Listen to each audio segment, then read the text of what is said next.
जय श्री राधे कृष्णा। कैसे हैं आप सब? भगवान करे आप पर भगवान की कृपा बनी रहे और आप लोग खुशी पूर्वक अपना जीवन व्यतीत कर रहे हो। दोस्तों, एक सुंदर होना, एक लड़की का सुंदर होना, औरत का सुंदर होना क्या गुनाह है? उसे तो भगवान ने बनाया है और लोग उसका कैसे कैसे फ़ायदा उठा लेते हैं। एक बेसहारा लड़की अगर वो खूबसूरत है, औरत है, खूबसूरत है, तो उसमें क्या, उसकी क्या गलती है? तो आज की कहानी मेरी एक ऐसे औरत की है जो बहुत ही खूबसूरत है, लेकिन खूबसूरत तो है लेकिन उसकी कोई मदद नहीं करना चाहता। खूबसूरती उसकी एक, उसके लिए एक जंजीर बन गई है। तो आज की कहानी है एक सुनार की और उसकी पत्नी की। तो चलिए वीडियो शुरू करते हैं। एक सुनार होते हैं सेठ, एक नगर के सुनार हैं, मुस्लिम होते हैं। तो उन्होंने बहुत ही धन दौलत कमा लिया सुनार के काम कर कर। आसपास के लोग वो बहुत ज़्यादा उनको पसंद भी करते थे। उनकी जो सोना का काम करते थे तो सभी उनसे करवाते थे। तो अब देखिए उसकी एज हो रही थी तो उसने शादी रचाई और बहुत ही खूबसूरत लड़की से शादी किया। अब वो घर में आई। पड़ोसी लोग उसे देखकर सोचते थे कि इतनी एज होने के बाद भी इसे कितनी सुंदर लड़की मिल गई है।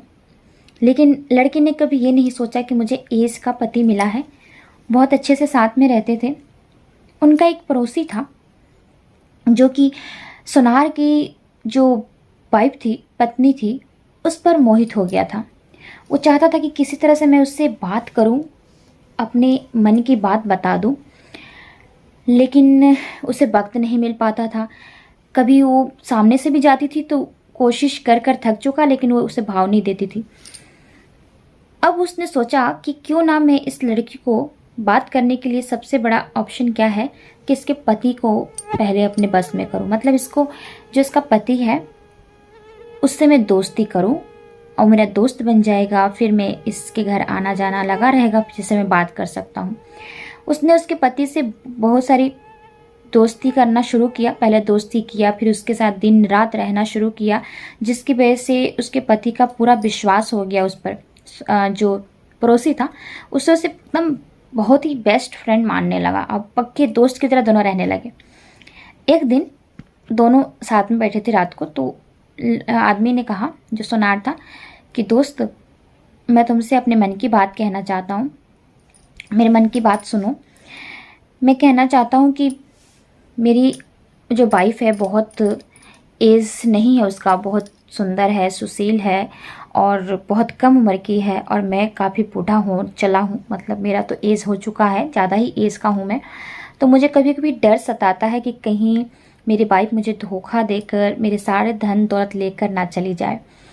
फिर मैं बुढ़ापा में क्या करूँगा? मैंने बुढ़ापा के लिए सब जमा के रखा है। तब देखिए वो जो चालाक और चतुर जो पड़ोसी था, उसने क्या उसे सलाह दिया? उसने सलाह दिया कि तुम इतना ही डर है तो मेरे मन में भी ये बात चल रही थी, लेकिन मैंने सोचा कि तुमसे बोलूं कि ना बोलूं, बट आज तुमने ये बात कही है तो मैं भी कहना चाहता हूँ कि तुम जिस पे सबसे ज़्यादा यकीन करते हो, तुम्हारा जो बहुत ही पक्का मित्र है, जिसे तुम आँख बंद करके भरोसा कर सकते हो, उसके पास अपने पैसे जमा कर दो। बूढ़े होने पर, ज़्यादा एज होने पर जब तुम्हें इसकी ज़रूरत पड़ेगी तो हम ले सकते हो। तो उसने कहा कि दोस्त, मेरा तो आज तक कोई इतना पक्का भरोसेमंद दोस्त नहीं है सिर्फ तुम्हारे अलावा। ठीक है, मेरे पास सिर्फ 50,000 रुपये हैं, तुम उसे रखो और जब मुझे ज़रूरत पड़ेगी तो मैं तुमसे ले लूँगा। अब इसके मुंह में तो पानी कि अब इसके सारे पैसे भी मेरे हो जाएंगे। तो उसने कहा ठीक है, मैं तुम्हारा शुक्रिया करता हूँ कि तुमने मुझे इस काबिल समझा है, मुझे इतना सम्मान दिया है। बोलते हैं ठीक है। अब उसको वो पैसे दे देता है, लेकिन इस पैसे की देने में किसी को पता नहीं होता है, कोई गवाही नहीं होता है। दोनों आपस में ही बात करके उसको पैसे देते हैं, ना उसकी वाइफ को भी पता नहीं होता है। पैसे दे देता है, चला जाता है। अब देखिए लगभग 6 साल बीत जाते हैं। 6 साल बाद जो सुनार होता है, काफ़ी उसकी तबीयत भी ठीक नहीं रहती है, तो अपनी पत्नी से बोलता है कि देखो, पैसे अब घर भी चलाने हैं और सोना का काम भी मैंने थोड़ा बंद कर दिया है, क्योंकि मेरे पास अब उतनी हिम्मत नहीं रहती है। तुम ये जो पड़ोसी हैं, मेरे दोस्त हैं, पक्के मित्र, उनके पास जाओ। मैंने 50,000 रुपये उनके पास जमा किए हैं, तुम 1,000 रुपये उनसे लेकर आओ ताकि हम कुछ और काम कर सकें। तो पत्नी बोलती है ठीक है। जाती है, 6 साल बीत जाते हैं तब जाती है। बोलती है कि मेरे पति ने आपके पास 50,000 रुपये जमा किए हैं, उसमें से 1,000 मेरे पति आपसे पैसे मांग रहे हैं। अब इसे वक्त मिल गया वो कि उसकी पत्नी से बात करे, क्योंकि इतने दिन से उसने सोचा था कब बात करूं कब बात करूं। अब वो कहता है कि देखो, तुम क्या उस बूढ़े खूसर के साथ रह रही हो, इतनी सुंदर हो, इतनी सुशील हो, तुम्हारा तो उम्र भी नहीं है उसके साथ रहने का, वो तो बूढ़ा हो चुका है। तुम 1,000 क्या, तुम्हें तो मैं अपनी जान भी दे दूं, बस तुम मेरे साथ रहना शुरू कर दो, मेरी तमन्नाएं पूरी करना शुरू कर दो। देखिए उसकी नीच हरकत, मतलब एक औरत किसी से हेल्प लेने जाती है तो लोग ऐसा ही करते हैं, और ये कलयुग है, आज भी लोग ऐसा ही कर रहे हैं। किसी भी औरत पर अपनी जो है ना निगाह जो है, दृष्टि बहुत गंदी रखते हैं, सोच गंदी रखते हैं। तो अब ये ऐसी बात होने लगी तो उसको बहुत गुस्सा आया सुनार की पत्नी को। उसने कहा कि तुम कैसे उनके दोस्त हो, वो तुम पर आंख बंद के भरोसा करते हैं और तुम कैसे निकले हैं नीच कमीने, गाली देकर। और वहाँ से कहती है मैं जा रही हूँ। तो ये सुनता है जब इस पड़ोसी, तो कहता है कि मैंने तो सोचा था तेरा भला कर दूंगा, तू तो मुझे ही उल्टा बोल रही है, निकल जा मेरे घर से, और कभी भूल जा कि तेरे 50,000 रुपये तेरे पति ने मेरे पास जमा किया है। किया ही नहीं, तेरे पति ने मेरे पास पैसे जमा किए नहीं। अब मुकर गया पूरा, अब पूरा मुकर जाता है। पत्नी बहुत उदास होती है, घर आती है तो सुनार पूछता है क्या हुआ। बोलते हैं कि वो तो साफ मुकर रहा है कि आपने उसके पास जमा किए हैं पैसे। अब सुनार को बहुत धक्का लगता है कि मैंने उस पर इतना भरोसा किया और उसने मुझे ऐसा बोला। वो बोलता है ठीक है, तुम जो गांव के पंचायत है उनके पास जाओ। अब गांव के पंचायत के पास उनकी पत्नी जाती है तो लोग बोलते हैं कि आपसे कोई मिलने आया है। तो पंचायत जो होते हैं बोलते हैं ठीक है, उसे अंदर भेजो। जैसे ही अंदर जाती है और अपनी कथा सुनाती है कि ऐसे ऐसे बात हुई है, वो उसकी तरफ देखता रहता है। तो बोलती है आप कुछ जवाब नहीं दे रहे हैं। तब बोलता है कि मतलब वो भी उस पर मोहित हो जाता है। बोलता है कि देखो, मैं तुम्हारे सारे पैसे उससे दिलवा दूंगा, यहाँ तक कि उससे एक्स्ट्रा भी लेकर दिला दूंगा, मैं तुम्हें भी पैसा दूंगा, बस तुम मेरे साथ एक रात बिता लो। देखिए उसकी कितनी गंदी सोच। ये सुनते ही उठ खड़ी होती है और उसके पैरों तले जमीन खिसकता है कि मतलब दुनिया के कैसे लोग हैं जो मुझे नोच कर खाना चाहते हैं। मैं सुंदर हूँ, इसमें मेरा क्या कसूर है। बोलती है कि तुम पंचायत करने के लायक नहीं हो, तुम औरतों को इंसाफ नहीं देते, तुम कैसे पंचायत हो। वहाँ से ऐसे बोलकर जब निकलती है तो जो पंचायत है, जो ग्राम का पंचायत होता है, जो पंच होता है, वो बोलता है कि निकल जा, मेरे घर से निकल जा, और तू भूल जा कि तेरे पैसे किसी ने लिए हैं, और हाँ तू कभी भी मेरे इधर साइड में कहीं नज़र मत आना। कैसी कमीनी औरत है, मतलब गाली देके उसको भगा देता है। अब फिर वो जाती है अपने पति के पास, दास के बैठ जाती है। पति बोलता है क्या हुआ। पत्नी बोलती है उसने भी मदद करने से मना कर दिया। तब उसके पति कहते हैं अब तुम थानेदार के पास जाओ। थानेदार के पास जैसे ही वो थाना में प्रवेश करती है, थानेदार उसको एक टुक निहारता रह जाता है। वो अपनी कथा सुनाती है कि ऐसे ऐसे बात है, मेरे पति ने 50,000 रुपये में अपने दोस्त को दिया था, अभी तक वो रिटर्न नहीं कर रहे हैं, आप मेरी मदद करिए। अब थानेदार की बात सुनिए। वो कहता है कि तुम इतनी सुंदर सुशील हो और उस बूढ़े इंसान के कैसे तुम पत्नी बन गई, तुम्हें तो हमारे पास रहना चाहिए, तुम मेरी हो जाओ, मैं तुम्हें कितनी पैसे से लाद दूंगा और साथ में उससे भी पैसे दिलवा दूंगा। अब ये सुनकर वो माथे पे हाथ रख लेती है। अब बोलती है प्लीज़ प्लीज़ आप लोग ऐसा मत बोलिए, आप लोग की वजह से ये पूरी दुनिया गंदी हो जा रही है। लोग औरतों को इंसाफ, औरतें डरने लगी हैं, लड़कियां डरने लगी हैं। ये सुन के कहता है तुम निकल जाओ, तुम्हें कोई इंसाफ नहीं मिलने वाला, और तुम्हारे पति और तुम्हारा कुछ ही किसी का इंसाफ नहीं, निकल जाओ, तुम्हारे पैसे से भूल जाओ कि तुम्हारे किसी ने पैसे लिए हैं। वहाँ से चली जाती है, उदास होकर बैठ जाती है अपने पति के पास। पति बोलता है क्या हुआ। पत्नी बताती है कि ऐसी ऐसी बात है, कोई हमारी मदद नहीं कर रहा है। अब देखिए, अब उसके पति बोलते हैं कि अब तुम शहर के पंचायत के पास जाओ। वहाँ भी जाती है, सेम ऐसे ही होता है, वापस आ जाती है, हार मान जाती है, बोलती है, रोने लगती है अपने पति के पास बैठकर कि अब हमें भूल जाना होगा कि हमने 50,000 रुपये किसी को दिए थे। उसके बाद बहुत रोने लगती है अकेले में बैठकर। उसका पति भी बहुत परेशान हो जाता है। फिर वो अपने पति को देखकर सोचती है कि मुझे कुछ करना होगा। फिर अपने पति बहुत सोच समझ के कहती है, भगवान, अपने मन में ही कहती है, भगवान एक मौका मिल जाए, मैं इन सभी के सभी खाल उतार दूँ इन सभी की। कैसे ये लोग गंदी सोच रखते हैं औरतों के लिए, तो मैं इनका पर्दाफाश कर लूँ। सोचते उसके माइंड में, एक दिमाग में उसकी एक उपाय सोचता है। वो अपने पति से कहती है, आप कुछ दिन के लिए मेरे मायके चले जाइए, फिर देखिए मैं इन चारों को कैसे पट्टी पढ़ाती हूँ। पति उसकी बात मान जाता है, मायके चला जाता है उसके रहने के लिए। पत्नी जो होती है, अपनी नौकरानी जो वहाँ पे मेड होती है, काम करती है, उससे सलाह लेती है, मशवरा करती है, दोनों बात विचार करते हैं और उसके बाद अपनी नौकरानी को समझा देती है क्या क्या करना है। सबसे पहले वो अच्छे से रेडी होकर उस पड़ोसी के पास जाती है। अब बोलती है, मुझे क्षमा कर दीजिए, मैंने उस दिन आपको कितना कुछ सुना दिया था, वैसे आप सही हैं, मुझे उस बूढ़े के साथ नहीं रहना चाहिए, मैं आपको दावत देने के लिए आई थी। ये सुनते ही वो बोलता है कि अरे अरे, तुम्हारी कोई गलती नहीं है, तुम हो ही इतनी सुंदर, और वो तो मेरी गलती थी जो मैंने तुम्हें इतना कुछ सुना दिया। तो पत्नी बोलती है कि, जो लड़की होती है, औरत, वो बोलती है कि तो क्या आप मेरे घर दावत पर आएंगे खाने के लिए, सुबह के टाइम में आपको बुलाना चाहती हूँ। बोलते हैं ठीक है, हम आएंगे। इसी तरह से रेडी होने के बाद वो थानेदार के पास जाती है, फिर ग्राम पंचायत और शहर पंचायत चारों के पास ऐसी सेम बात बोल कर चली जाती है।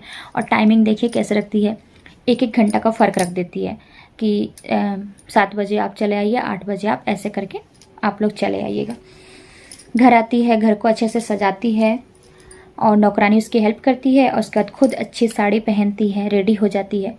सबसे पहले 7 बजे का गेट खटखटाता है। वो पड़ोसी को बुलाकर अंदर लेकर आती है और उसे एक कमरे में लेकर आती है। बोलती है कि आप बैठिए, आपके इंतज़ार कर रही थी मैं, आपने इतना देर कर दिया। तो बोलते हैं कि माफ़ी चाहता हूँ कि मैंने इतना देर कर दिया था। अब देखिए, ये सब षड्यंत्र जो रच रही थी, उसमें एक मेन उसका षड्यंत्र था कि उसने 3 खंड वाले संदूक बनवाए थे जाकर बढ़ई से, जिसमें अलग अलग खंड थे, जो एक खंड में एक आदमी सो सकता था और सभी के ताले अलग अलग थे। उसने बनवा के पहले से रख लिए थे। अब आदमी को कमरे में लेकर गई और वहाँ पर बिठा दिया पड़ोसी को और बोली कि आप यहाँ बैठिए, मैं आपके लिए चाय पानी का नाश्ता का इंतजाम करती हूँ, और ये जो कपड़े हैं उसे आप खूंटी पर टांग दीजिए, कितने पोशाक महंगे हैं और ऐसे शोभा नहीं देते हैं, तो मैं थोड़ी देर में आती हूँ। फिर वो नौकरानी के पास जाती है, उसे समझा देती है सारी बातें। अब 1 घंटा जैसे बीतता है, वो ग्राम पंचायत पहुँचता है। गेट खटखटाता है तो नौकरानी से पूछती है कि कौन है। नौकरानी को समझा कर रखा था। नौकरानी कहा कि जी मालकिन, आपके भाई साहब आए हैं। अब वो बोलती है कि देखो, जो पड़ोसी होता है उससे कहती है कि देखो, लगता है कि मेरे भाई आए हैं, और थोड़ा उसको मैं समझा बुझा कर भेज कर आती हूँ, तब तक आप इसी कमरा में रहना, कहीं मत जाना। अब कमरे को वो बाहर से लॉक कर देती है और चली जाती है। ग्राम पंचायत जो है आते हैं, उसको आदर सम्मान घर में लाती है। बोलती है आपने इतना देरी कर दिया, देखिए ऐसे ही थोड़ा लेट हो गया, ऐसे देरी हो गया। चाय पानी पिलाती है, मिठाई उठाई खाने का इंतजाम कराती है। उसके बाद उसका सारे कपड़े निकलवा देती है। बोलती है इतने महंगे पोशाक मत पहनिए, यहाँ खूंटी पर टांग दीजिए। अब जैसे ही 1 घंटा बीतता है, तब तक फिर गेट खटखटाने का आवाज़ आता है। फिर वो पूछती है नौकरानी से। नौकरानी बोलते हैं कि, फिर वो नौकरानी उस टाइम नहीं रहती है, तो वो पूछते हैं कि कौन है। तो वो थानेदार बोलता है कि मैं थानेदार। ये सुनते ग्राम पंचायत बोलता है ये यहाँ क्या करने आया। बोलते हैं कि ये मेरे मतलब हस्बैंड के दोस्त हैं, क्या पता मिलने आएंगे, पूछने उछने आएंगे, चले जाएंगे। बोलते नहीं तो अब मैं इस हालत में क्या करूँ, मैं तो कपड़े भी नहीं पहना हूँ। बोलती है कि देखिए मेरे पास एक उपाय है, इस संदूक के अंदर आप घुस जाइए, जब तक ये रहेंगे तब आप संदूक में रहिएगा, उसके बाद आप निकल जाइएगा। संदूक के एक खंड में उसको घुसा देती है और लॉक कर देती है। थानेदार आता है, थानेदार का वैसे स्वागत करती है, बातचीत करते हैं। तब तक शहर का पंचायत चला आता है। फिर गेट खटकाता है कि कौन है, तो पूछती है तो बोलता है कि मैं शहर का पंचायत हूँ। अब ये बात सुन के थानेदार के होश उड़ते, ये इस टाइम, और मैं तो इस तरह हूँ, कपड़े भी नहीं पहना हूँ। तो बोलती है कि आप इस संदूक के इस खंड में छुप जाइए, जब वो आएंगे चले जाएंगे तो मैं आपको निकाल दूंगी। उसको उस वहाँ छुपा देती है और लॉक कर देती है। अब देखिए शहर का जो पंचायत होता है वो भी आता है, ऐसी बातचीत चलता है। तब तक शहर के पंचायत जो आते हैं उसके बाद वो नौकरानी को समझा देती है कि शहर का पंचायत आएगा, बातचीत करेगा, तब तुम फिर से गेट खटखटाना। गेट खटखटाकर नौकरानी अंदर आ जाती है तो पूछती है कि जो मालकिन की कौन है, तो बताती है कि मालकिन ये तो आपके भाई साहब आए हैं और बहुत गुस्से में लग रहे हैं। अब ये बात सुनने के बाद जो शहर का पंचायत है कांप उठता है कि यार तुम्हारे भाई साहब आए हैं और मैं इस तरह से बदन में कैसे खड़ा होकर उनका सामना करूंगा। तो बोलती है देखिए मेरे भाई साहब बहुत गुस्सा वाला है और कुछ भी कर सकता है, अगर आपको इस हाथ में देखा तो आप इस खंड में छुप जाइए। तीनों खंड में तीनों को उसने छुपा दिया और लॉक कर दिया। अब ये सब बात होने के बाद वो डायरेक्ट जाती है पड़ोसी के पास और पड़ोसी से कहती है थोड़ी लेट हो गई, मेरे भाई जो है ना अब जल्दी जाता नहीं है। तो पड़ोसी बोलता है कोई बात नहीं, अब देर मत करो, मैं आपके बगैर नहीं रह सकता हूँ। फिर बोलती है 1 मिनट आप रहिए, मैं अभी आ रही हूँ। जाती है और वहाँ पर एक पड़ोसी बाकी पड़ोसियों से जाके कहती है कि देखिए मेरी मदद करिए, एक चोर मेरे घर में घुस आया है। और इधर नौकरानी को समझा के जाती है। जैसे ही वो सभी को लेकर आती है पड़ोसियों को, तब तक नौकरानी चिल्लाती है चोर आया, चोर आया, चोर घुस गया है, इस तरह से चिल्लाती है। अब ये जो नंगा पुंगा बैठा पड़ोसी परेशान हो गया, क्या करूं, भागना शुरू कर देता है। जैसे ही भाग के निकलता है तब तक सब जो पड़ोसी उसे देख लेते हैं। अब आसपास के जितने पड़ोसी देख लेते कि ये वह पड़ोसी है, उसका मार मार के अधमरा हाल कर देते हैं कि तू इस हालत में एक बेसहारा औरत के घर में क्या करने गया, और चोरी करने गया, किसी और इरादे से गया। देखिए एक औरत को आप इज्जत दीजिएगा ना तो आपको सम्मान दिलाएगी, लेकिन आप उसको अगर बेइज्जती करिएगा तो वो आपको किसी हद तक नहीं छोड़ेगी। वही किया इस औरत ने, उसको तो इतना हाल खराब कर दिया। उसके बाद जब उसको ले जाया गया राजा साहब के पास कि चोर बनकर इस औरत के घर में घुसा, बेसहारा है, इसको तंग करने के लिए, तब वहाँ पर जाकर उस औरत ने सभी हाल सुनाए कि मेरे साथ क्या क्या हुआ है, इस आदमी ने मेरे इतने पैसे लिए हैं मेरे पति से। तो राजा साहब बोलते हैं तो तुम्हें ग्राम पंचायत के पास जाना चाहिए था। बोलती मुझे नहीं मिला। तुम्हें थानेदार के पास जाना चाहिए था। बोलती वो भी मुझे नहीं मिला। फिर बोलती है, राजा जी बोलते हैं कि तुम्हें तो फिर शहर पंचायत के पास जाना चाहिए था, तुम मेरे पास क्यों चली आई इन तीनों के पास छोड़कर। बोलती है कि राजा जी मैंने तीनों को खोजा, कोई मुझे नहीं मिला। तब बोलते हैं कि एक साथ तीनों कैसे गायब हो सकते हैं, तुम झूठ बोल रही हो। अपने आदमी भेजकर पता लगवाते हैं तो पता चलता है कि तीनों ही गायब हैं। अब बोलते हैं कि मैं तुम पर विश्वास कैसे कर सकता हूँ कि इसने चोरी किया, कोई गवाह है। बोलती है हाँ मेरे पास गवाह है। बोलते हैं ठीक है गवाह मंगाओ। बोलती है आपको मेरे घर मेरे साथ एक जो है कुछ ऐसा भेजना पड़ेगा, तांगा तुंगा, जिस पे मैं कुछ लेकर आऊँ। तो राजा जी बोलते हैं ठीक है ले जाओ। वहाँ से उस संदूक को लदवा कर लेकर आती है और वहाँ पे रख देती है। अब राजा जी कहते हैं ये क्या मजाक है, तुम अपने गवाह पेश करो, ये संदूक रख कर मेरे सामने क्या पेश करना चाहती हो। बोलते हैं कि यही संदूक मेरा गवाह है। बोलते हैं कि अच्छा समझ नहीं आया, क्या बात कहना चाहती हो तुम। बोलते इस संदूक के आगे ना आप थोड़े से आग लगा दीजिए, फिर मैं आपको बताऊंगी कि किसमें क्या है, मतलब ये खुद ही सच्चाई बोलेंगे। राजा जी ने वैसे ही करवाया, संदूक के आसपास थोड़ी सी घास रख के आग लगवा दी और बोले कि अब बोलो क्या करना है। बोलती है कि अब बोलिए, पूछिए इनसे कि क्या सच है, क्या इस आदमी ने मेरे पैसे लिए हैं, क्या तीनों ने किसी ने मेरी मदद की। बोलते हैं कि ठीक है पूछते हैं। जैसे ही संदूक हल्का हल्का गर्म होने लगा, राजा जी ने जोर से पूछा क्या ये औरत सच बोल रही है। अंदर से आवाज आई, जी राजा साहब ये औरत सच बोल रही है, इस आदमी ने इस औरत के 50 रुपये ले लिए हैं और इसको पैसे नहीं दे रहे हैं। राजा जी परेशान हैरान, इस संदूक से ऐसे आवाज कैसी आ रही है। संदूक को तोड़वाया गया, ताला निकलवाया गया तो तीनों वहां से अधनंगे जो निकले। राजा जी के होश उड़ गए, ये क्या, मेरे इस इलाके में ऐसे कर्म हो रहे हैं। तो पता चला कि इन तीनों की नज़र जो पड़ी थी इस औरत पर, बुरी नज़र। तो औरत ने अपने सारा किस्सा सुनाया रो रो कर कि ऐसा ऐसा राजा साहब हुआ। राजा जी ने उस आदमी से 50 रुपये भी दिलवाए, यहाँ तक कि उसकी आधी दौलत भी उस औरत के नाम करवा दी और साथ में इन चारों को बहुत अच्छे से सजा। जिसने इसके पैसे लिए थे उसको उम्र कैद की और ये थानेदार, ग्राम पंचायत और जो शहर के पंचायत है, इनको तीनों को पद से हटा दिया गया और इस सबक दिया गया वहाँ पर राजा जी ने ये घोषणा की कि आज के बाद अगर कोई भी इस इलाके में किसी भी औरत पर अपनी बुरी नज़र डालता है तो उसको सीधे फांसी पर लटका दिया जाएगा। दोस्तों, अगर इस तरह समाज में लोग करते रहेंगे तो औरत और लड़कियां कैसे सुरक्षित रहेंगी? आप ही बताइए। एक औरत इतनी बेसहारा थी, लेकिन अगर उसने दिमाग नहीं चलाया होता तो क्या होता? हमेशा वैसी रह जाती। उसने अपना दिमाग चलाकर अपने पति के सारे पैसे वापस लिए और साथ में उसने ये भी साबित किया कि एक सुंदर औरत है तो क्या हुआ, उसके पास दिमाग भी है। अगर वो औरत, उसने ये भी साबित किया कि अगर एक औरत को आप इज्जत देते हैं, सम्मान, तो आपको ऊंचे से ऊंचा पहुंचा सकती है, लेकिन अगर आप उसकी बेइज्जती करते हैं ना तो आपको कहीं का नहीं छोड़ेगी।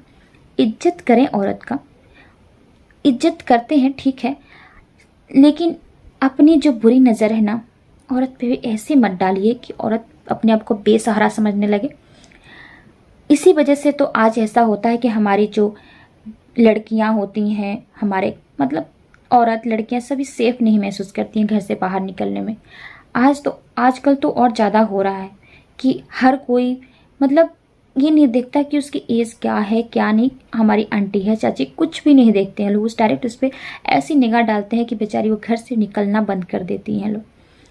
तो आज की वीडियो आप सबको कैसी लगी है कमेंट बॉक्स में ज़रूर बताइएगा, और ऐसे ही वीडियोस के लिए, कहानी स्टोरी जो होती है, मोटिवेशनल स्पीच के लिए, कोटेशन के लिए आप हमारे चैनल को सब्सक्राइब करके बेल आइकन दबा दीजिएगा ताकि कोई भी वीडियो अपलोड करूँ तो आप तक नोटिफिकेशन पहुंच सके। और ढेर सारा प्यार दीजिए, लाइक देकर मुझे मोटिवेट करिए। चलिए आपसे मिलते हैं अगली वीडियो में, तब तक के लिए राधे कृष्ण।